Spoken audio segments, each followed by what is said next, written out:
Semangat sore Perwira Zona 1. Kali ini kita sedang ada acara update fokus group discussion sama Monthly Management Meeting Zona 1. Tapi Perwira Zona 1 kita sempatkan melakukan podcast akhlak. Dan ini kita akan jadikan acara rutin di Zona 1. Pada sore ini kita kedatangan dua perwira muda. Ya. Silakan memperkenalkan diri. Baik, perkenalkan nama saya Aufa Rifki, saya dari PHI NSO dan jabatan saya Junior Engineering Field. Saya Arum Puspita Prihandika, jabatan saya sebagai Junior Analis Field Finance Jambi. Oke, jadi saya panggil Mas Aufa dan Baru. Ya. Jadi sore ini kita diskusi mengenai akhlak. Akhlak. Oke, Sudah Pak. tahu ya, akhlak. A-nya adalah Amanah, kemudian kompeten, kemudian Harmonis, kemudian loyal, dan adaptif, kolaboratif. super sekali ya. Nah, sore ini kita ngobrol-ngobrol dulu tentang harmonis ya. Harmonis ya. Iya.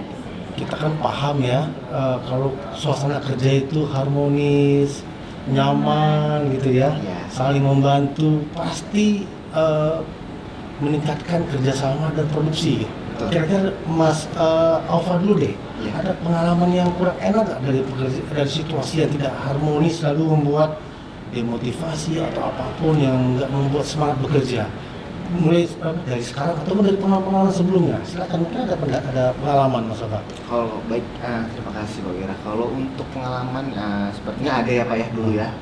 Ya dulu mungkin saya anak baru di perusahaan saya yang lama. Jadi karena saya baru, karena saya mungkin belum kenal juga sama beliau karena beliau bos ya di situ. Jadi biasanya kalau bukan biasanya kemarin itu tuh saya ada memberikan sebuah ide untuk sebuah permasalahan. Ya, jadi sepertinya dia tidak terima karena memang kurang sepertinya dia tidak terima dengan apa yang saran yang saya kasih. Jadi memang kayak saya langsung diberikan teguran. Tidak setuju yang seperti itu, harus ganti yang lain. Iya. Kita sebagai karena baru, jadi kayak aduh begitu ya. Padahal baru pertama-tama kita ngasih saran tapi udah dipotong seperti itu gitu. Dulu pernah sih seperti itu. Jadi, karena baru mungkin ada rumus PDKT dulu ya. Iya. Karena harmonis itu kan terjadi kalau ada pendekatan dulu, Betul. saling kenal, Iya. gitu kan. Harus lebih Kayak Harus lebih mengenal dulu. Kayak pacaran kan harmonis harus saling kenal gitu ya. Iya. Harus saling kenal ya. Kalau Mbak Arum gimana? Iya Pak, mungkin saya juga pernah ada pengalaman sih Pak di pengalaman kerja sebelumnya ya. Jadi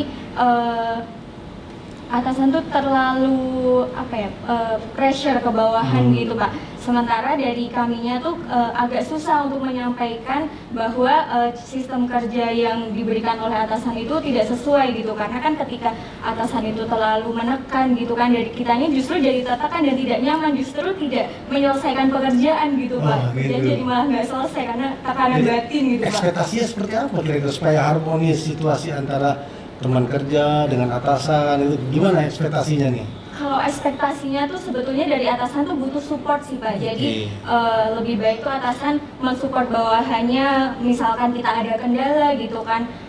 Jadi berusaha untuk mencari solusi bersama gitu Pak. Jadi tidak hanya memberikan tugas kemudian memfollow up bahwa itu harus sudah selesai dengan kita sendiri gitu Pak. Jadi kita bisa sama-sama sharing dengan atasan gitu Pak. Nah ini harus disimak nih para atasan-atasan ya.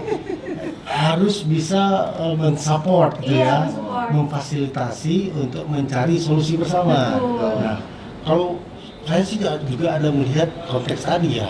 Kalau kita lihat kesulitan nih dalam mencari masalah, mungkin kita juga bisa melihat teman-teman peers gitu ya. Teman-teman kita mungkin ada yang lebih pengalaman gitu kan ya, ada yang sudah mengetahui. Nggak salah kalau kita masih belajar mendatangi yang lebih senior gitu kan. Betul. Bang, Om, saya dikasih tugas ini nih gitu kan ya. Nah, kolaborasi yang apik begitu bisa membuat situasi kerja harmonis, keterbukaan, kemudian saling tolong menolong, betul gitu ya? Iya betul Pak, jadi memang dari lingkungan juga harus saling mensupport ya Pak. Lingkungan bukan dari atasan juga, tapi dari sesama pekerja atau dari senior itu juga mendukung sekali sih Pak untuk membuat betah dalam bekerja gitu Pak. Ya.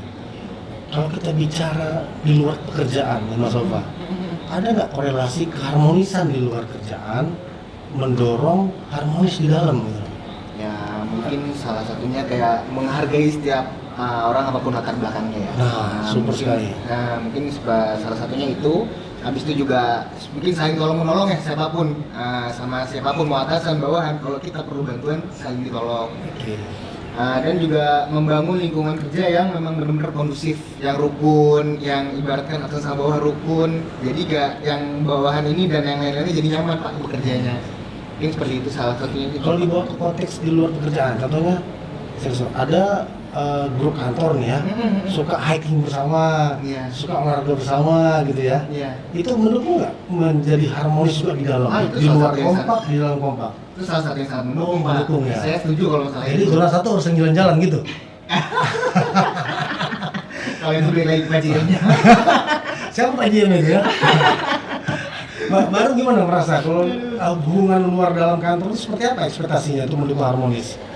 Jadi kegiatan-kegiatan di luar kantor ya Pak ya, misalkan seperti kegiatan bapor gitu ya, itu sangat mendukung sekali sih Pak, karena kan kalau bapor itu kan mainnya lebih santai ya, karena itu di luar pekerjaan kantor. Jadi ketika di situ kita ada interaksi, itu kita jadi bisa saling lebih mengenal secara personal ya, orang-orang teman-teman kerja kita seperti apa gitu kan. Jadinya nanti waktu kita ada urusan masalah pekerjaan jadi lebih santai gitu Pak.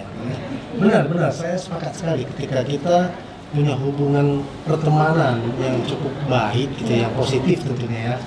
Dibawa ke suatu situasi kantor, kita pun komunikasi jadi enak ya. Manggilnya bro, ada masalah ini bro, bagaimana bro? Ayo kita kerjakan bro, kan cepat selesai semua gitu ya. Benar.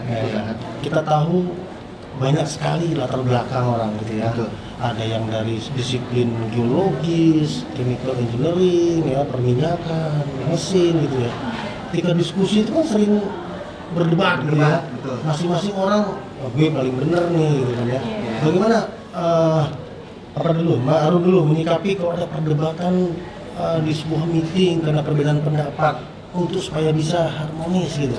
Kira-kira apa ya yang harus kita lakukan dan kita berikan pendapat kepada kawan-kawan perwira akhlak zona 1? Kalau misalkan terjadi perdebatan dalam meeting itu mungkin pertama harus dicari sumber masalahnya dulu ya Pak ya, sumber masalahnya apa, kemudian masing-masing orang kan dengan latar belakang yang berbeda, dengan pengetahuan yang berbeda bisa saling memberikan perspektif gitu Pak menurut mereka masing-masing. Nah dari situlah seharusnya masing-masing orang itu tidak saling memaksakan kehendak, jadi mereka harus saling memahami juga bahwa dari perspektif yang lain itu juga penting gitu, dan harus semuanya tuh harus dipertimbangkan gitu Pak, jadi bisa mencari solusi yang benar gitu. Nah ini perwira zona 1 itu begini nih, hebat ini. Gimana kalau Mas Alfa itu melihat itu? Sangat bagus ya, kalau itu sangat bagus memang. Kamu begitu nggak kira-kira? Insya Allah seperti itu. Ya, baiklah, saya kira memang tepat sekali ya ketika berbeda pendapat itu bagian hal yang wajar ya. Justru akan sangat aneh dalam sebuah organisasi itu semuanya yes sir gitu kan, semuanya kompak ya, tapi dalam hatinya berbeda. Atau akhirnya nggak melaksanakan sesuai hasil kesepakatan diskusi. Karena apa? Prinsipnya berbeda, tapi karena menyenangkan udahlah yes aja. Nah, penting sekali kita menghargai perbedaan pendapat, penting sekali kita menjaga keharmonisan, kekompakan, saling tolong menolong tadi di antara para perwira kita dan juga semua orang yang ada di sekitar kita. Cukup ya kawan-kawan? Cukup. Salam akhlak, salam zona 1. Saber, faster, better. Terima kasih.